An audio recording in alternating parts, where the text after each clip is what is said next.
Là-bas, en position de contrôle. Pourquoi tu sors ta matraque? Dépêche-toi, Je t'ai menacé, mon gros. Dépêche-toi. On dirait que je t'ai Quand on menacé. dit contrôle, on reste sur place, c'est comme ça. Quel contrôle? Tu vas rien Allez, trouver sur Contrôle moi. de police, on va là-bas. Contrôle de police.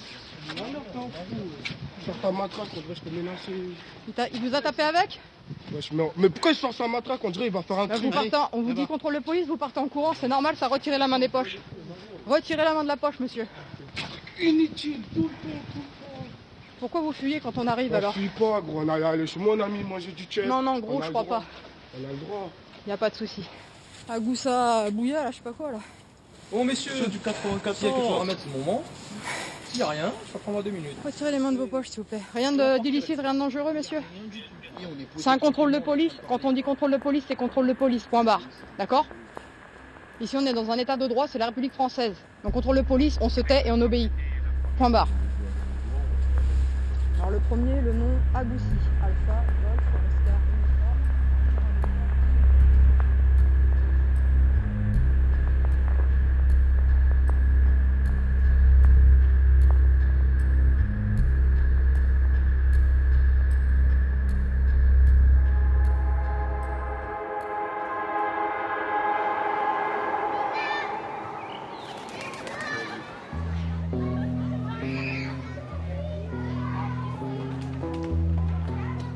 Dans les quartiers populaires de toutes les villes de France, la confiance est perdue entre les jeunes et la police. Le moindre contrôle d'identité porte en lui les germes d'un possible dérapage, une rébellion ou une bavure.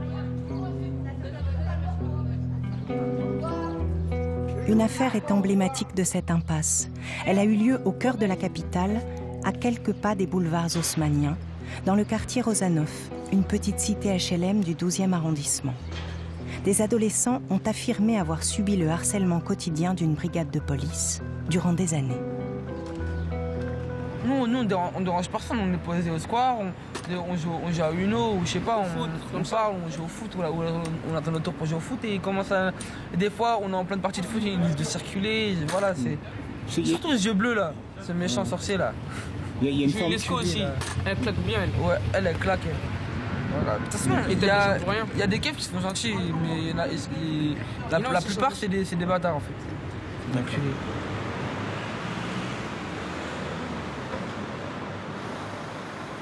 Âgé de 14 ans sur ces vidéos, Ryan a été l'un des premiers à parler aux éducateurs. Puis, d'autres jeunes ont suivi. Ils ont décrit de nombreux abus allant de contrôles répétés et de palpations systématiques jusqu'aux insultes et aux violences physiques. Alors nous étions un beau jour de mai, on va dire, en 2015. Enfin, ça a commencé un beau jour en tout cas. Il faisait un peu beau, tout ça, on était posés, on était un peu moins de 15 je crois, avec des petits, des filles, tout ça. Il y a une voiture de police qui est arrivée, j'étais avec ma copine Kumba. Il y avait Ryan en face de moi et la police elle s'est garée à côté de nous. Ils me disent une première fois de dégager, donc moi je reste, je les calcule pas. Ils nous ont dit de dégager comme ça, alors qu'il n'y avait aucune raison, enfin il n'y a personne qui s'est plaint à côté ou quoi pour appeler la police et pour dire qu'on dégage. Il était peut-être 17h ou 18h. Au bout de la troisième fois, en mode, ils étaient plus menaçants que les deux premières fois. Donc je me suis dit, vas-y, je vais me lever, je vais pas chercher l'embrouille. Donc je commence à me lever, mais je fais un peu le mec, je prends mon sac, je prends mon temps. Et du coup, on s'est levé, on a commencé à aller ici. Et Ryan, il a pris un peu plus de temps à se lever, il leur a fait un petit signe. Monsieur Bardakji, dégagez vite en mode, il m'appelle par mon nom de famille, il me dit ouais, dégagez vite, tout ça. Donc moi, je me retourne et je leur fais un signe de la bouche, je leur fais... Et eux, à ce moment-là, ils viennent directement sur la voiture en mode énervé, comme si je les avais insulté leur maman ou je sais pas, j'avais fait un truc de ouf. Et je me suis retournée un moment et j'ai vu qu'il y a 3 policiers qui sont sortis de la voiture. Ils l'ont attrapé, ils l'ont collé contre le mur juste là-bas. Ils me mettent là, contre ce mur, là, sur ce muret. Donc ils me mettent contre le mur comme ça. Et ils me palpent, ils me mettent des claques. Et j'ai commencé à crier, à les insulter de fils de pute, d'exploser, parce que voilà, c'était mon chéri, je pouvais pas les laisser le frapper comme ça sans aucune raison alors qu'il avait rien fait. Et donc moi je me retourne et je vois Julie, Kumba et voilà les petits du quartier. Et genre ils sont en train de crier. Il m'a dit de dégager sale pute, t'as rien à faire ici, rentre chez toi, t'as rien à faire dehors. Donc du coup, je me suis approchée de lui. Il a commencé à me pousser violemment au niveau des épaules. Du coup, j'ai commencé à reculer, il était en train de me pousser. Et je suis tombée juste dans les buissons comme ça. Je vois des coups de matraque qui partent, j'entends des cris. Je vois les petits sont en train de crier, ils disent ouais qu'est-ce qui se passe, tout le monde comprend rien du tout. Donc moi je suis comme ça, moi la police ils incitent pour que je regarde le mur pour pas que je voie. Parce qu'en mode vu que c'est un contrôle, ils voulaient que je regarde le mur. J'ai essayé de reculer pour pas qu'ils continuent à mettre des coups. Je suis retombée juste ici. Il m'a repoussé dans les buissons. Là, ils sont deux sur moi. Il y en a un, il me tient les jambes, l'autre il me tient, il voulait pas que je regarde, il me palpe, tout ça. Et en étant dans les buissons, je me suis relevée et il y a son collègue, un Chinois, un policier, qui a une tête de Chinois, qui s'est approché de moi et qui m'a gazé à bout portant du visage. Donc j'étais debout. Après ils sont partis, ils m'ont traité de sale pute, que voilà. Genre, moi je suis au milieu, il y en a un à ma droite, un à ma gauche. Ils me tiennent, ils me mettent les menottes et ils me tiennent quand même. Genre j'ai les menottes et ils me tiennent quand même. Ils me tiennent. À ce moment-là, ils commencent à m'insulter. Ils insultent mes origines. Ils me disent ouais, c'est un Libanais de merde. Qu'est-ce que tu fous là? T'es qu'une merde, je sais pas quoi. Donc ils me rabaissent de ouf alors que j'avais quoi? J'avais 14-15 ans. Et voilà, c'est ça qui s'est passé. Après, vas-y, ça finit au commissariat. Ils commencent à me mettre tout nu dans le. Comment ça s'appelle? Dans la salle des fouilles. Ils essaient de me mettre tout nu pour me fouiller. Donc moi, je me laisse pas faire, je me laisse en caleçon. Je leur dis non, vous ne vouliez pas me mettre tout nu. Ils sont là, ils sont en train de frapper un petit de 15 ans, 14 ans, 15 ans. Et ils étaient contents, ils rigolaient, tout ça. Et donc après, ils me frappent, tout ça. Bon, après, bien sûr, ils me frappent avec les gants, hein. Ils me frappent pas avec leurs mains. Ils ne voulaient pas qu'il y ait de marque. Ils sont malins, ils sont pas cons quand même. C'est leur travail. Et après, mon père, il vient, il me récupère et on rentre à la maison, tout simplement. C'est passé comme ça. Voilà. Et c'est la fin tragique de cette journée.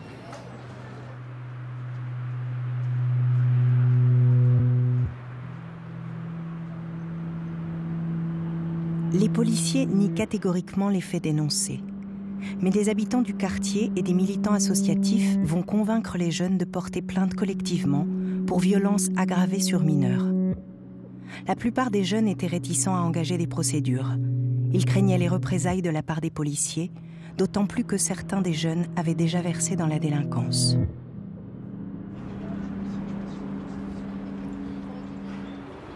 Que je rappelle quand même que quand on a commencé à travailler sous ce quartier, on était plutôt à voir comment on pouvait travailler pour qu'il y ait un rapprochement entre la police et les jeunes, pour que les policiers comprennent, c'est pas parce qu'on est noir, arabe, jeune homme, et qu'on vit dans un quartier populaire qu'on est forcément un délinquant en puissance, et que vous aussi, les jeunes, vous compreniez que dans la police, il n'y a pas forcément des fachos et des racistes. Qu'on soit clair, c'est pas le dossier des gamins du 12e et des bêtises qu'ils ont pu faire. C'est le procès des policiers. On ne doit parler que des 3 faits, rien d'autre. Je vous renvoie à nos rencontres en 2015. Vous disiez que c'était extrêmement grave. C'est extrêmement grave parce que, en plus, c'est commis par des policiers, des représentants de l'ordre, qui se comportent comme des délinquants. D'accord ? On voit un long moment de contrôle pour rien. Suite à la plainte, le procureur de Paris a demandé que la brigade concernée soit équipée d'une caméra. Ces vidéos, versées au dossier judiciaire, ont pour but de montrer comment se déroulent habituellement les contrôles de police. Il y a mon pote Damani. Bonsoir, contrôle de police. Retirez les mains des poches. Vous croyez vraiment que la plainte de 18 personnes qui sont connues des services de police et de justice, c'est pas nouveau problème, ça. Faut pas le mettre non plus. La preuve, on travaille encore, c'est de la merde. Moi, je suis pas avec eux. C'est quoi tes commentaires que tu regardes? Je regarde, d'accord. Non, parce que je sais pas, je peux entendre quelque chose qui m'a pris moyennement, en fait. Une petite diffamation, là. Pour l'instant, on va aller au commissariat. On va faire une vérification d'identité. Non, ILS. ILS? Ah, tu veux? Ah, bah, on va voir. ILS. Alors, je me réserve le droit de lui faire l'ILS. On va faire une petite fouille intégrale pour s'assurer que t'as vraiment rien planté. On peut même lui mettre les menottes comme ça s'il est pas content.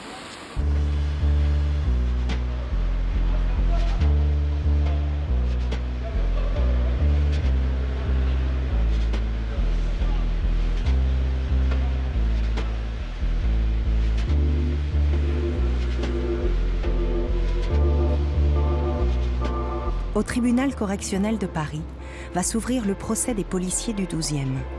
C'est la première fois qu'une plainte collective pour violence policière est portée devant la justice.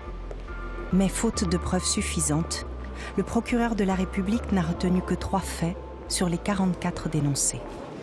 Soit naturel. Bon, bah, y a pas de souci alors. Ouais, bah, ils sont là. C'est en forme, hein. Mais même, on pourra aussi appuyer sur le fait que le jour où ça s'est passé, moi, ils m'ont pas embarqué déjà, alors qu'avec tout ce qui s'est passé, ils auraient pu au moins m'embarquer au lieu de me laisser comme ça. Le 2, déjà de base, de 1, je suis mineur. De 2, ils me frappent, ils me gazent et ils me laissent comme ça dans la rue, en pleine liberté, sans savoir ce qui aurait pu arriver, hein, je sais pas. Hein.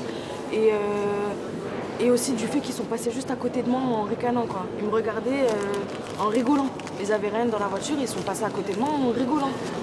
Ils étaient en train de sourire, ils avaient le sourire jusqu'aux oreilles. C'était un truc de malade quand même.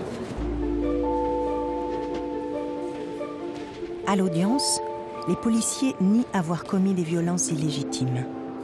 Ils confirment avoir procédé à l'éviction d'indésirables, un terme utilisé dans le logiciel de main courante pour désigner ceux qui troublent la tranquillité publique.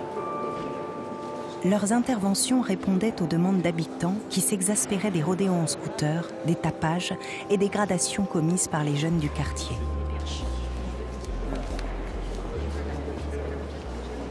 En tout état de cause, à partir du moment où les policiers sont appelés parce qu'il y a des infractions qui sont commises et qu'on leur demande d'intervenir, c'est leur métier, c'est la vocation même de leur fonction. Ils sont là pour aider et protéger la population. Et dans ce dossier, il y a un certain nombre de gens du quartier qui ont été entendus et qui ont fait part, eux, de eh bien, précisément l'enfer qu'ils vivaient au quotidien à cause d'une bande qui sévissait en permanence. Moi, j'ai entendu la même chose que vous, ça serait dans le logiciel. Je ne peux pas croire que ça soit dans le logiciel, mais visiblement, les policiers ont affirmé qu'il y avait une case mentionnant les indésirables dans les interventions des policiers. Et vous l'avez entendu, c'est une notion, un terme totalement assumé par les policiers. Et comme on l'a soulevé, ce terme n'existe pas dans le code de procédure pénale. Hein. Il y a des conditions pour contrôler les personnes, pour les interpeller. Elles sont en général liées à la commission d'une infraction. Et là, nous avons cette notion absolument monstrueuse de citoyens qu'on considère, de futurs citoyens, d'enfants, nos enfants, comme des indésirables.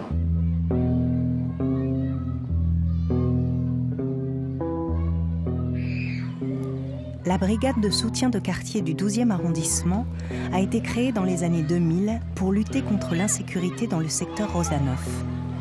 Les policiers font état dans leur rapport d'une quarantaine d'individus, âgés de 15 à 21 ans, défiant les autorités, certains se montrant menaçants vis-à-vis des habitants. J'ai entendu qu'il y avait eu des menaces. Et ici, il y a déjà eu des incidents graves. Il y a eu des jets, il y a eu un jet de cocktail Molotov l'année dernière. Donc là, j'ai entendu qu'il y avait de nouveau des menaces. S'il y a de gens qui traînent sur la place. Si c'est le cas, je vous demande, parce que c'est la demande aussi que nous fait le commissariat, d'aller porter plainte. Alors, mais simplement, il faut savoir que voilà, pas d'amalgame, parce que quelquefois, il y a des jeunes qui sont simplement là et qui ne font pas de bruit, etc. et qui peuvent avoir... Ensuite, on leur demande de quitter la place de façon extrêmement virulente. Et donc là, ça pose évidemment beaucoup de problèmes de façon très réactive. Donc, il faut être très vigilant par rapport à ça. Pas d'amalgame parce que vous ne vivez pas là. Donc vous ne pouvez pas savoir. D'abord, le mot amalgame ce ne sont pas les jeunes du quartier. Les jeunes du quartier, ceux qui viennent, ils s'en vont, ils sont pas là à 2 heures. Vous vous rendez compte de ceux qui arrivent à minuit? Moi, ce que je pense, c'est qu'il est important que entre vous, habitants, et les jeunes du quartier, il y ait une... Non, oui, non, mais justement, quand il y a eu l'ouverture de la crêperie, vous savez très bien, c'était début janvier. Il y avait beaucoup de jeunes qui sont venus, beaucoup de très jeunes. Oui, ils avaient 12, 13 ans. Enfin, ils ne peuvent pas être là tous les jours. Vous savez, qu'est-ce qui s'est passé? À un moment donné, la police est arrivée et, en fait, ils ont considéré qu'il y avait trop d'agitation, donc il y a eu des gaz lacrymogènes, et les jeunes, qui avaient même commandé des crêpes, ils font trop de bruit. Moi, mes enfants, vous savez, ils savent, moi j'ai toujours su où étaient mes enfants. Jamais ils n'ont été dehors. Qu'est-ce qu'ils foutent dehors?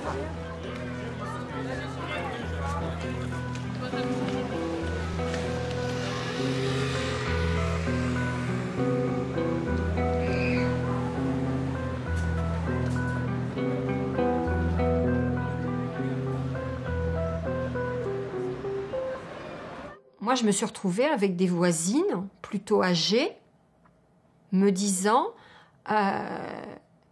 je passe la tête basse, je ne veux pas les regarder, je ne veux pas les voir parce qu'ils me font peur. Alors, pourquoi ils font peur? Alors, elle ne l'a pas dit, mais dans le contexte de l'immeuble, j'ai entendu en sous-texte, c'est des Noirs et des Arabes. Parce que les jeunes là sont des Noirs et des Arabes.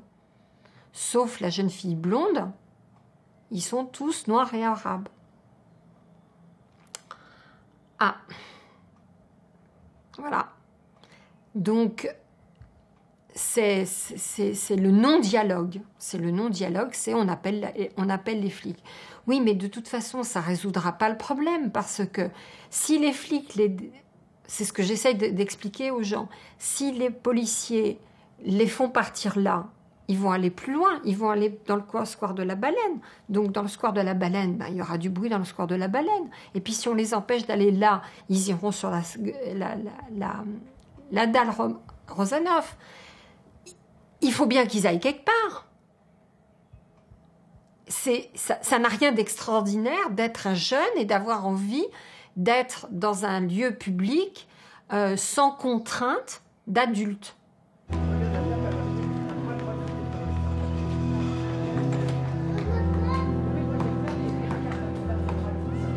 Et toi, t'aimes les framboises, Ryan?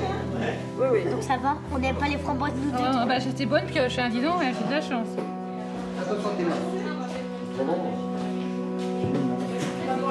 Deuxième, c'est un super quartier, mais tu vois bien que maintenant, c'est pour ça que même au niveau des jeunes et qu'il y a beaucoup de problèmes et tout ça, c'est que les gamins, bah, on les a parqués, ils sont parqués en fait, c'est ça. Moi, ce que je vois, c'est qu'ils sont parqués, ça veut dire tous ils viennent du même bâtiment, tous ils habitent dans la même résidence, tous ils vont à l'école au même endroit, tous, et c'est un peu les bêtes noires du quartier, quoi. Et il y a beaucoup de gens qui veulent déménager du 12e. Hein. Tu as beaucoup de personnes qui ils veulent plus habiter le 12e parce que justement il y a cette population. Sauf que cette population, ils n'ont pas choisi, quoi. Je veux dire, c'est pas nous qui attribuons les logements, c'est pas nous qui... Moi je cherche un logement, je choisis, j'ai pas à choisir, quoi. C'est eux qui vont voir. En fait, c'est eux qui ont créé. Le problème il vient de la mairie ou de, je sais pas, celui qui reloge les personnes, mais toutes les personnes qui sont relogées dans le Paris Habitat en ce moment, dans le parc social, c'est toutes des personnes issues de l'immigration quand même. Donc il y a un problème, il est là. Hein. Vous voulez pas nous voir, mais vous nous donnez des logements dans le même endroit. Donc à un moment donné, on fait comment?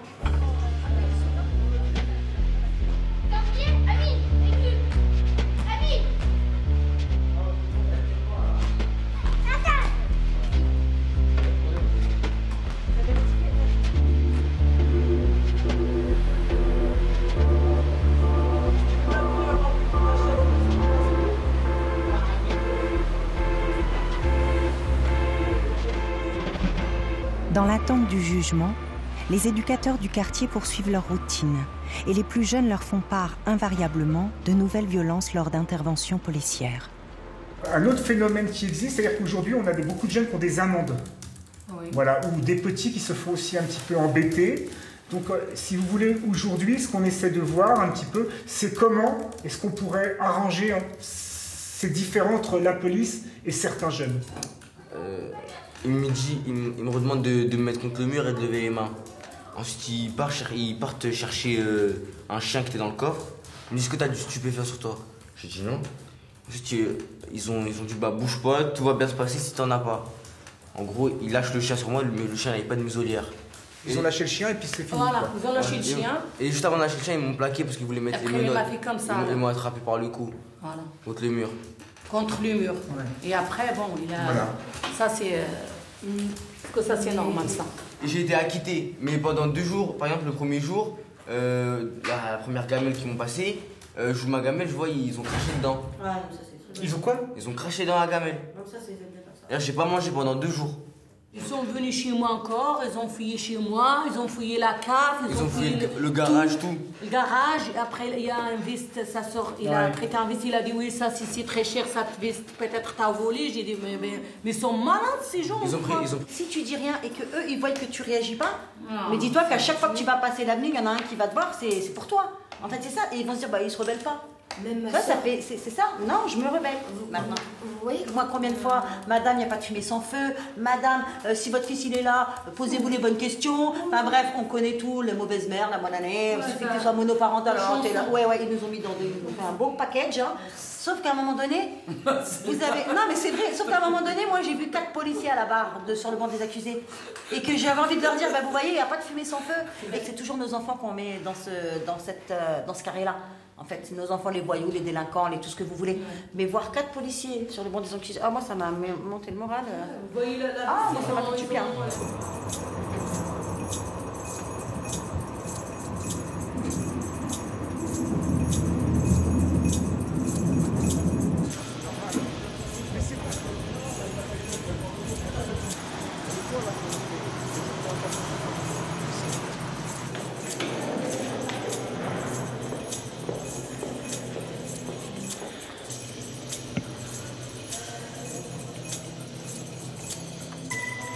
Le jugement a été prononcé dans l'affaire du 12e. 3 policiers sont condamnés à une même peine de 5 mois de prison avec sursis pour violence illégitime sur des mineurs. Ils ont fait appel de la décision. Au-delà des agents inculpés, le tribunal a pointé à l'audience la responsabilité collective du commissariat dans la mission confiée à ces policiers. Moi, c'est ça qui m'a fait plaisir ce matin. Je m'attendais à la condamnation, mais c'est vrai que je trouve ça vraiment très très bien qu'elle ait lissé les condamnations et qu'elle ait fait ce discours en disant non mais voilà, c'est pas juste ces 3 personnes-là qui ont commis des délits. De toute façon, voilà, la décision, c'est ce qu'elle dit. Hein. Mais malgré tout, il y a quand même la prise en considération du contexte derrière et de la pratique de ces policiers-là vis-à-vis des jeunes et qui est finalement généralisée sur le territoire français dans beaucoup de quartiers. Mais c'est ça qui est intéressant à dénoncer, c'est ça qu'on veut dénoncer nous depuis le départ. C'est vrai que c'est la relation police-citoyen dans les quartiers qui est concernée. Quoi. Je trouve que là, pour le coup, on est très heureux aujourd'hui, mais il y a quelque chose qui est très très négatif, c'est que tout ce qui est sorti de ce procès aujourd'hui, parce que c'est pire, c'est même pire que on sait aujourd'hui que le moteur, le moteur nucléaire de tout ça, c'est que c'est des indésirables. Donc je pense qu'il y a tout un argumentaire, alors pas juridique on l'a fait, mais politique, démocratique, pour dire mais attendez, ces gamins ils sont ici, vous les percevez d'ailleurs, mais ils sont d'ici et ils ont des droits. Ils ont des droits, ils doivent avoir les mêmes droits que les gamins dans le 8e, 16e arrondissement de Paris. C'est pas parce qu'ils glandent devant la piscine, comme moi j'ai pu le faire quand j'étais gamin, qu'ils doivent se faire tabasser. C'est inacceptable. Et c'est vrai que là, pour le coup, pour moi, c'est une question abyssale.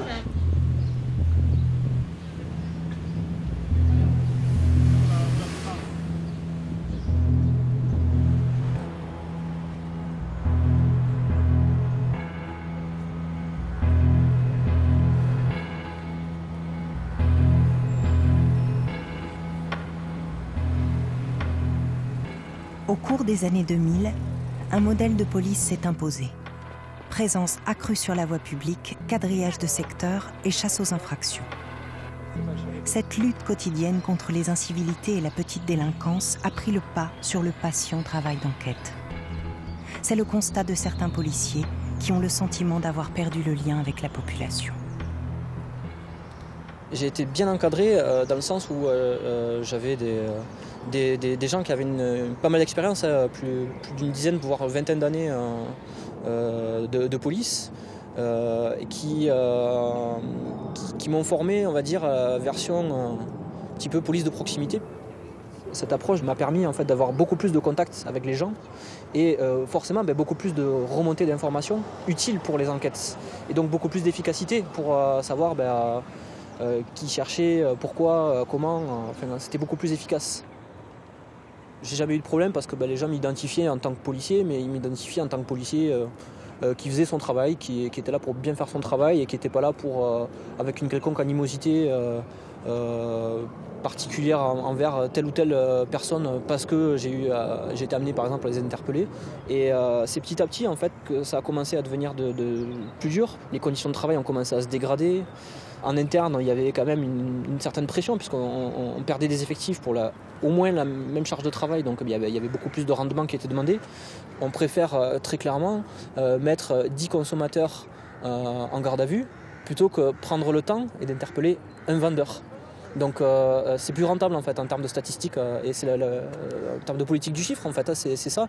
C'est que plus il y a de garde à vue et mieux c'est. Donc au bout d'un moment, tout cumulé, plus la pression avec les attentats terroristes, avec tout ce qui a pu en découler. Et au bout d'un moment, en fait, on craque et j'ai fait un burn-out.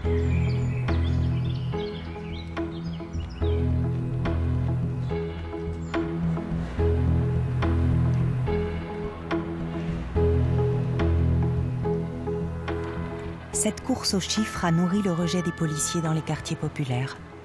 2 camps se sont formés et le lien s'est rompu. Certains policiers comme Jules croient en la possibilité d'un dialogue avec les jeunes issus de ces quartiers. Ils tentent, sans l'autorisation de leur hiérarchie, d'esquisser les bases d'un constat commun. Donc, ce qui pose problème, c'est le fait qu'il y ait des contrôles, ou est-ce que c'est la manière dont se passent les contrôles en fait? Parce que, par exemple, est-ce que quand vous avez eu des contrôles, ça s'est bien passé par exemple avec les policiers, ou c'est systématiquement ça se passe mal en fait? En fait, je peux pas dire parfois ça se passe mal, des fois ça se passe bien. On va voir, le policier il va faire un peu le malin, il va nous donner des noms comme Usain Bolt, des trucs comme ça. C'est énervant en fait. Et ce qui pose le plus problème en fait, c'est le fait... C'est le comportement du policier en fait. C'est juste tu vas lui dire tu sais pas sur un truc, il va te répondre mal et après tu vas t'énerver ou tu vas lui dire quelque chose de pas bien, après il va faire le malin, il va faire ouais, je t'embarque, je sais pas quoi. D'accord. Et selon toi, qu'est-ce qu'on pourrait changer? Qu'est-ce qu'on pourrait faire, par exemple Diminuer les contrôles. Diminuer les contrôles? Ouais. Parce que moi je connais des petites de ma cité, ils sont contrôlés, ils ont 12-13 ans. Enfin, je sais pas c'est quoi l'utilité. Mais est-ce qu'ils sont dans des situations particulières? Non, c'est juste parce que le quartier il est réputé chaud et ils descendent et ils contrôlent tout le monde. Ils abusent de leur pouvoir. Ils sont policiers, oui, ils ont le droit de faire tout. Alors, ils ont le droit de faire tout. Non, il y a des cadres de la loi. Enfin, la loi, elle encadre parfaitement le contrôle d'identité. Par contre, je ne sais pas où tu es exactement, où ça se situe exactement. Donc, ça veut dire que je suis noir, on peut me contrôler comme ça? Non, pas parce que tu es noir, parce que, par exemple, on peut avoir tous les jours, sur un secteur donné, le procureur de la République qui délivre, d'accord, une réquisition aux fins de contrôle d'identité. Ça veut dire que dans un périmètre donné, de telle heure à telle heure, on peut contrôler toutes les personnes. Il faut essayer d'avancer, ça ne veut pas dire qu'il n'y a pas des mauvais comportements, évidemment. Il y a des flics racistes, ça arrive. De même qu'il y a des gens qui attendent la police pour la caillasser dans les quartiers. Et voilà, des deux côtés, il y a des gens qui sont entre guillemets irrécupérables. Mais je pense que si on est là aujourd'hui, c'est qu'on sait que ça ne représente pas la majorité. Et les flics racistes, ils sont acceptés dans la police comme ça? Mais non, ils ne sont pas acceptés. Et nous, on sait, je veux dire, en tant qu'hiérarchie, moi je sais qu'il y a des équipages à qui je vais faire plus confiance qu'à d'autres, parce que je connais la manière de travailler des uns et des autres. Je sais qu'il y en a qui vont parfois aller inutilement à la confrontation, et je sais qu'il y en a d'autres avec qui ça va bien se passer, et j'ai plus tendance à les croire, et même qui ont davantage de respect des jeunes qui les connaissent, qui savent que ils sont là pour faire leur boulot, mais pas pour les faire chier. La dernière fois, avec une instant, il y a eu une policière qui est intervenue. Et on posait des questions, déjà elle parlait presque pas, et elle avait rien vécu, c'était ennuyant. Donc on parlait avec elle et après on a parlé du contrôle faciès et elle nous a dit en même temps c'est toujours les mêmes qu'on voit en garde à vue. Nous sur le moment on n'a pas réagi, on n'avait pas compris, c'est après qu'on en a reparlé qu'on s'est rendu compte. Ça vous a blessé?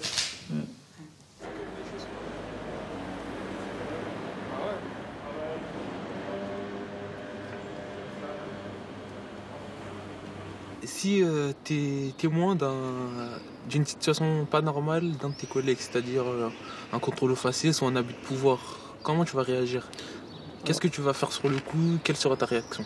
Alors sur le coup, moi ce que je vais faire, c'est à mon niveau intervenir et le signaler en disant non, moi ça me convient pas, c'est pas possible, c'est pas normal que ça doit se passer comme ça. Et donc du coup, faire en sorte de faire arrêter ce qui se passe qui est pas bien. Après, tout à l'heure pendant le débat, par exemple, on parlait de dénoncer les policiers racistes, de dénoncer les policiers qui faisaient des abus. Et ça, c'est beaucoup plus compliqué, je vais pas te mentir, parce que y a aussi dans la police, face à l'adversité, face aux missions qui peuvent être compliquées, il y a une très forte cohésion et un esprit de corps qui fait que tout le monde se soutient en fait. Ouais, même dans la bêtise. Et malheureusement, même dans la bêtise. C'est ça qui est dommage. Par exemple, quand dans ton quartier, quand il y a un jeune qui fait une bêtise, est-ce que les autres jeunes, ses potes, ils vont aller le dénoncer, sachant qu'il a fait une bêtise? Pourquoi? Parce que c'est pareil, c'est de l'esprit solidaire. Et il y a aussi la loi du silence. Il y a la loi du silence, il y a la peur. Il y a la peur du regard des autres, la peur de passer pour une balance. En fait, tous ces mécanismes-là, quelque part, c'est exactement la même chose dans la police. C'est-à-dire que si on... Ouais, mais la police, c'est pas le quartier. Alors, je suis entièrement d'accord avec toi. Et c'est là où c'est problématique, c'est qu'en fait, en tant que policier, on devrait être en capacité de mettre un terme à tous les agissements, quels qu'ils soient.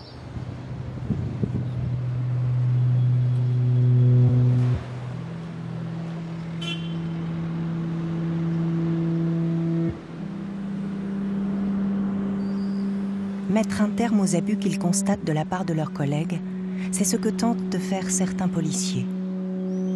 Tout au long de sa carrière, Éric Blondin a dénoncé des violences sur des mineurs roumains, du chantage à des prostituées ou encore des agressions racistes contre des jeunes des cités. Je pense que j'ai été le premier lanceur d'alerte, en tout cas un des premiers, et en tout cas le seul à avoir lancé des alertes pendant 20 ans, sans baisser les bras. Et au bout du compte, je me demande si c'est pas un effet inverse de celui voulu, c'est-à-dire que là, j'ai démontré que ça pouvait pas aboutir, puisque j'ai fait tout ce qu'il fallait. Je suis allé au bout du bout en créant un syndicat, en faisant des choses quand même qui ne sont pas à la portée de quelqu'un qui est juste comme ça, pas d'accord.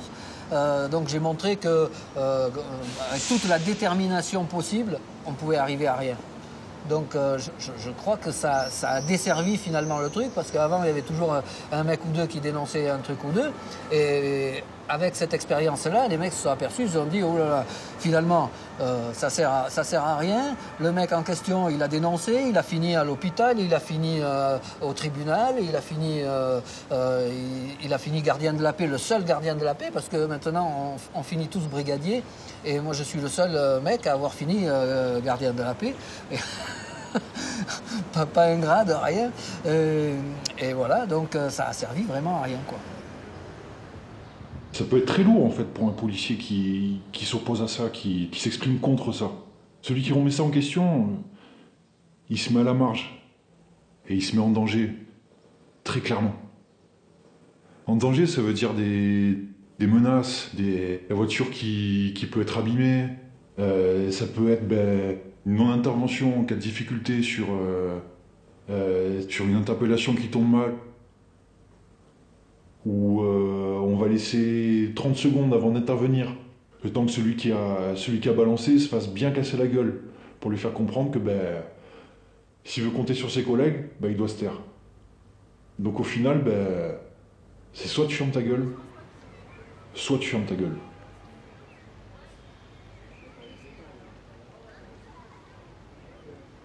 En fait, c'est ces policiers-là, parce que fort heureusement, ils sont minoritaires, mais ces policiers-là, ils savent pas travailler. Ils savent pas faire la distinction entre un délinquant et un habitant de ces quartiers. Et en fait, il y a une volonté d'aller directement dans ces quartiers-là pour lutter contre les habitants de ces quartiers-là. Et c'est quelque part, quand ils ont interpellé quelqu'un de ces quartiers-là, même si c'est pour une barrette de shit, ils ont gagné. Ils ont gagné parce que la police, elle a réussi à imposer la loi, à imposer le respect. Et à rabaisser la personne qui est contrôlée et interpellée. J'ai déjà vu des gamins de 8 ans se faire palper, contrôler, mépriser, insulter. Des gamins d'origine africaine qui à 8 ans, sont traités de petits négros, de Maltesers, de Kit Kat, de Kirikou, quand ils courent dans la rue. Enfin, je veux dire, dès le plus jeune âge, quel que soit l'âge en fait, il y a des insultes qui fusent.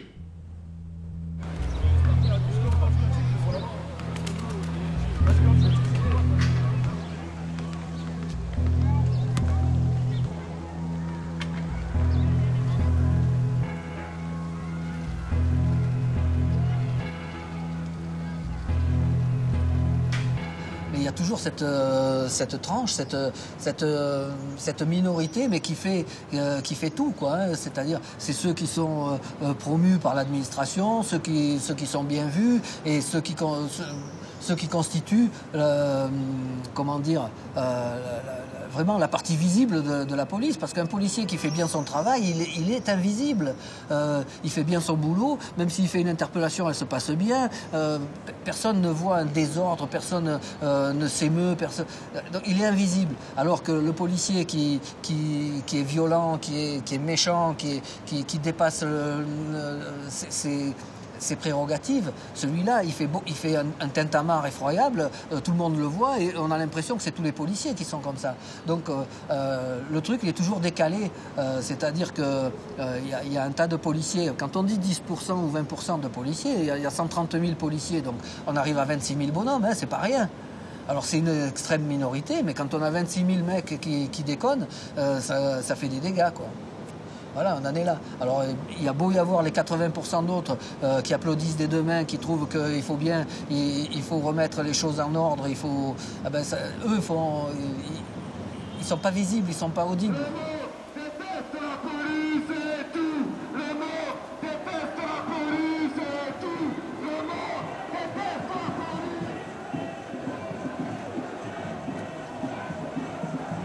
Les violences illégitimes lors d'interventions policières dégénèrent parfois jusqu'au drame.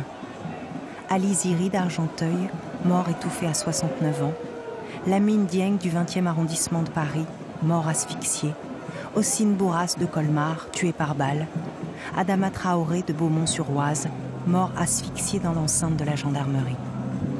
Dans de nombreux cas, la justice a conclu par un non-lieu, laissant la population avec le sentiment que l'état de droit ne s'applique pas chez eux.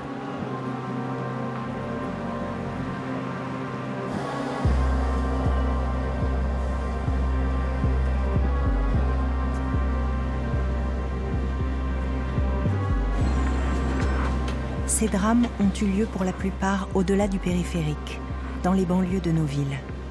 Ils s'inscrivent durablement dans la mémoire de ces quartiers, où se transmet génération après génération la peur de la police. Sur la question de la relation entre la police et la population et les jeunes des cités, moi je dis attention à l'amalgame. Attention à l'amalgame, d'abord parce que nous on n'a pas de problème avec la population des cités. On n'a pas de problème avec les habitants des cités, les jeunes des cités. On a des problèmes, la police, avec des jeunes. Des, ce n'est pas les. On a des problèmes avec certains, parce qu'ils sont turbulents, parce qu'ils sont délinquants, parce qu'il peut arriver, mais c'est extrêmement rare, que des contrôles se passent mal ou dérapent, mais c'est pas du tout une généralité. Mais la police n'a pas à rougir de la réaction qu'elle oppose à ceux qui ont un état d'esprit qui n'est pas conforme à la déontologie. Hein, c'est-à-dire ceux qui seraient violents, racistes, pour parler clair. Ils sont sanctionnés, ils sont très durement sanctionnés.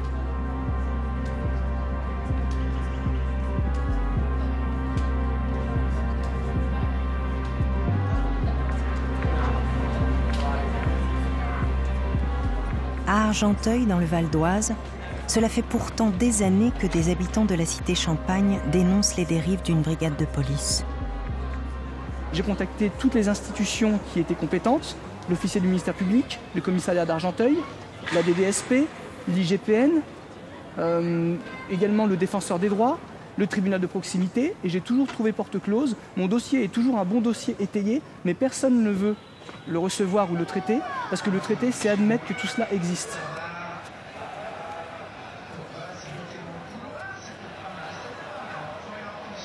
Même si tu es dans la zone pavillonnaire, quel est ton ressenti, ton expérience avec la police? Qu'est-ce que tu peux me dire? Ça se passe toujours mal. Franchement, Il n'y a pas une seule journée où ça se passe pas bien. Bah, ils arrivent, ils nous font chier, bah, ils nous contrôlent. Bah voilà, nous on se laisse contrôler parce que voilà, c'est la police. Hein, Ils vous connaissent pas? Ah si, ils nous connaissent, hein, ils savent. Mais ils vous contrôlent quand même? Ils nous contrôlent quand même, et des fois c'est des 4-5 fois par jour. Et en fait, c'est surtout les humiliations, vous voyez ce que je veux dire bah, ils regardent votre pénis, ils font des trucs... Ah, c'est-à-dire qu'ils vous déshabillent lors des contrôles? Encore nous ça va, mais c'est pour les petits. Parce qu'ils s'en prennent aussi aux plus petits? Ah oui. Tu as à peu près quel âge, toi? Moi, j'ai 26 ans à peu près. D'accord. Et ils s'en prennent à des petits de quel âge? Des petits de 16 ans, 15 ans, ils leur font des humiliations, franchement... Ils font passer ça ce matin sur l'état d'urgence, ils inventent des trucs, maintenant il n'y a pas de motif, on nous contrôle sans motif. Un jour ça va exploser, bah, franchement j'ai pas envie que ça arrive parce que...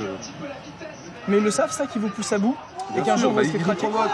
Ah, il y a un but. Un but l'équipe de France.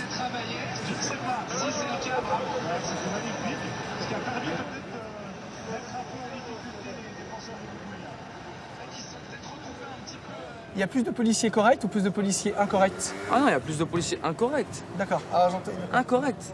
À Argenteuil? Ouais. Incorrect. Ça veut dire que quand vous êtes contrôlé par des policiers corrects, à ce moment-là, tout se passe bien? Tout se passe bien, le dialogue il est bien. Bah, une fois, il y en a un policier, un nouveau qui venait d'arriver. Il a commencé à me dire c'est un contrôle. Moi, le réflexe c'est quoi? Les mains sur la voiture. D'accord. Il me dit non. Calmez-vous monsieur. Ouais. C'est simplement un contrôle d'identité. Sortez-moi juste vos papiers.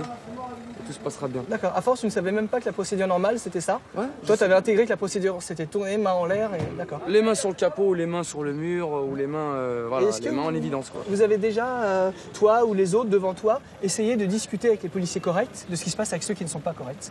Vous avez déjà essayé de leur parler? Ah bah oui, ils nous disent quoi? Qu'est-ce qu'ils vous disent justement à ce moment-là? C'est des cons. Face à la difficulté de porter leurs affaires en justice et face au silence des institutions, les meilleures défenses que possèdent les habitants de ces quartiers sont les vidéos filmées par leur téléphone portable. Ouais. Il est environ 17h quand le rodéo sauvage, qui en fait est extérieur au quartier, quitte les lieux. Il dévale la pente. Au même moment, il y a des gamins qui regardent le rodéo partir. Un père de famille attend juste devant la barrière l'arrivée de son frère. Et au même moment, il voit la policière qui invective les gamins en leur disant « barrez-vous d'ici, cassez-vous d'ici », elle est très irrespectueuse. Donc il la rappelle à un peu plus de mesure en lui disant « c'est pas comme ça que vous obtiendrez du respect ». Elle n'apprécie pas son intervention et elle vient lui porter directement un coup au visage. Et voilà, les Schmitt en pleine bavure. Donc consécutivement à l'arrestation du père de famille qui a demandé à la policière un peu de mesure, Geoffrey et Yacine, qui se sont garés 2 minutes plus tôt à la cité Champagne, montent pour aller chez la maman de Yacine qui réside dans le bâtiment. Ils montent ici, le policier qui est au local poubelle tire au flashball sur Yacine qui se trouve à ma place, en pleine poitrine. Yacine repart en courant vers la boulangerie, Geoffrey sort son téléphone et filme le policier. Quelques minutes plus tard, les policiers qui se situent à peu près au niveau de la bouche de la cendrille un peu plus bas tirent à vue sur toutes les personnes présentes et blessent Geoffrey au visage d'un tir de flashball.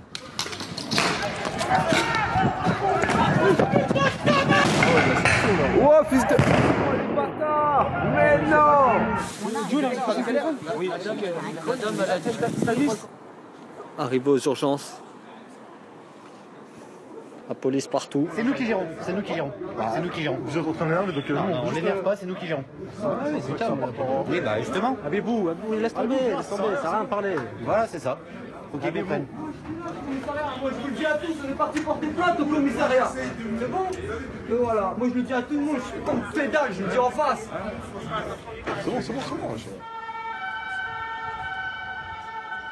En s'inspirant de ce qu'ont fait les jeunes du 12e arrondissement, des habitants de la cité Champagne ont décidé à leur tour de déposer une plainte collective. On se voit pour quel type de fait? Pour l'ensemble, pourquoi? Je qualifierais ça de harcèlement policier. Okay. Voilà, c'est le terme général. Et donc ça englobe des violences policières physiques et verbales, mais également financières et administratives. Administratives, parce que les policiers ont décidé que des jeunes perdraient leur permis de conduire dès qu'ils l'ont obtenu, et passent le mot aux collègues pour que ceci soit verbalisé systématiquement dès que les collègues les verront. Donc ce ne sont pas du tout des jeunes, des racailles qui tiennent les murs, puisque 10 ont une activité avec un étudiant et un chômeur. Et il n'y a pas que ça. Je suis allé voir leurs antécédents. Hormis les faux PV, ils ont très peu de vrais PV. Il y a eu quelques amendes SNCF, il y a eu un vol avec effraction, et on a eu un condamné pour consommation de cannabis. Ça veut dire que le harcèlement, il y a les PV, mais il y a quelque chose qui nous permet aussi d'attraper l'IGPN, le parquet et la police, c'est que on vous fait état visiblement d'un système, vous n'enquêtez même pas. Comment ne pas se braquer contre l'ensemble de la France quand le seul représentant de la France sont les policiers qui me maltraitent depuis que j'ai 12-13 ans et maintenant j'en ai 25. J'ai 10 000 € d'arriérés d'amende que je ne pourrais jamais payer. Je sais que quand je vais au travail, il faut que je parte 1 heure avant parce que si je me fais contrôler, je sais que je vais perdre du temps. Mon frère a été mis en garde à vue, une fois c'est mon cousin parce que ça se transmet ça aussi. Moi je n'ai pas subi directement de violences policières, mais avec ce qui est arrivé par mon frère, heureusement que je suis plus âgé et mesuré parce que je pourrais haïr la police avec ce qu'ils lui ont fait.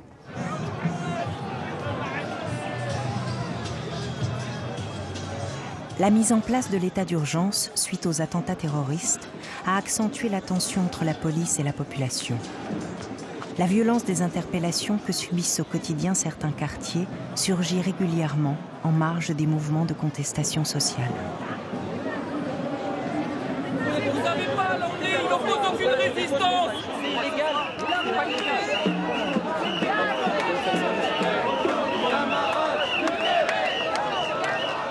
Il n'a commis aucun délit. C'est une détention arbitraire. Il y a un code de déontologie, vous n'avez pas le droit de le détenir s'il a commis aucune infraction, aucun délit. Vous êtes passible d'amende et de prison pour ça, vous le savez. C'est ce qu'on vous a appris à l'ENP. C'est comme ça que vous procédez.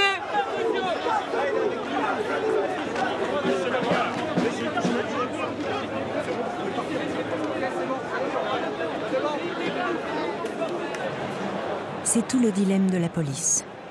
Elle doit distinguer ce qui relève du droit à la contestation de ce qui constitue une véritable menace à l'ordre public, au risque que ceux qui protestent ne fassent à leur tour l'amalgame et rejettent en bloc la police.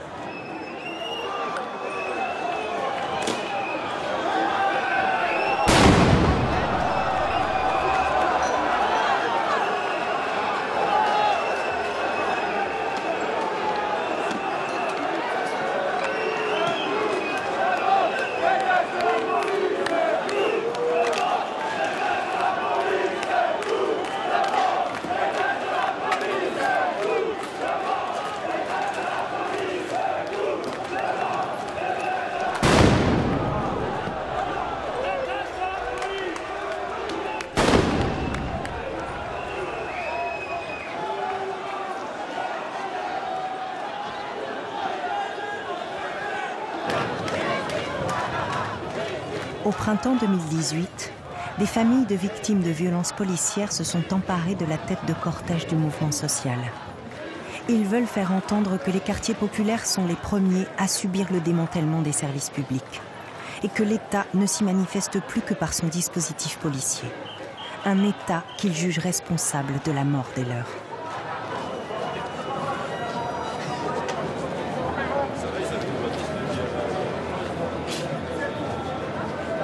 Nous voulons la vérité pour la mort de notre petit frère. Gaï est mort d'une balle dans la tête. Et personne ne mérite de mourir d'une balle dans la tête. Aujourd'hui, nous nous battons pour la justice. Justice pour Gaï. Justice pour tous. Justice pour Gaï. Justice pour Gaï. Il faut pas avoir peur, mon frère s'est fait tuer. Mon frère s'est fait tuer. 2 personnes se sont fait tuer. Des personnes sont venues après Adama. Vous ne devez pas être spectateur d'un massacre qui se passe en France. Vous ne devez pas être spectateur du massacre qui est en train de se passer dans notre quartier où nos frères se font tuer. Mon frère est mort à cause de ce système.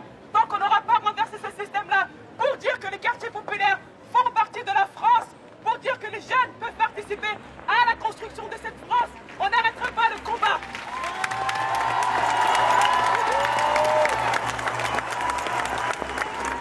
Loin d'attiser le rejet de l'autre, cette colère est au contraire la revendication d'une appartenance commune à ce pays, dans l'espoir qu'un jour, la réalité de quelques-uns devienne un enjeu de société pour chacun d'entre nous.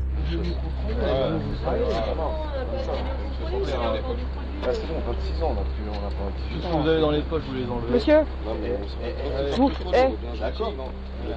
C'est vrai, je l'avais dans ma poche, vous l'avez pas trouvé, il était dans ma petite poche. Je l'ai fait la petite poche. Bah, vous avez pas trouvé, c'était un stick, c'est un stick. Allez. Mais non, mais c'est déjà le contrôlé, c'est pas. On est bien sympa, on est les plus cool du quartier, on est les plus cool du quartier. Non, mais on est les plus cool du quartier, c'est ça le truc. On est insolent, on manque pas de respect. C'est ça.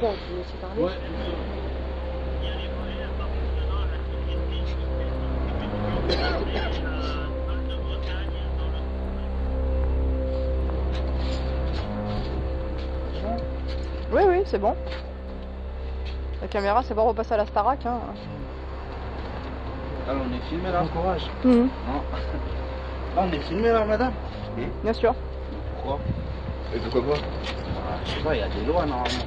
Oui, justement. Il y a un truc qui a été Il y a une loi qui est passée, vous avez le droit de filmer les gens, c'est ça? C'est légal, monsieur. Ah oui, on a le droit de filmer. Ah, mais justement, je demande. Vous êtes sur la voie publique, monsieur, vous êtes filmé par les caméras. Ah non, mais les caméras publiques, je veux bien, non, mais ça, j'avais jamais fait en fait. Sont filmées, voilà. Si jamais il y a un souci, il y a une caméra. C'est plus pour vous surveiller, moi, je pense. C'est ça que j'étais en train de dire. Bon, bah, bon courage. Hein.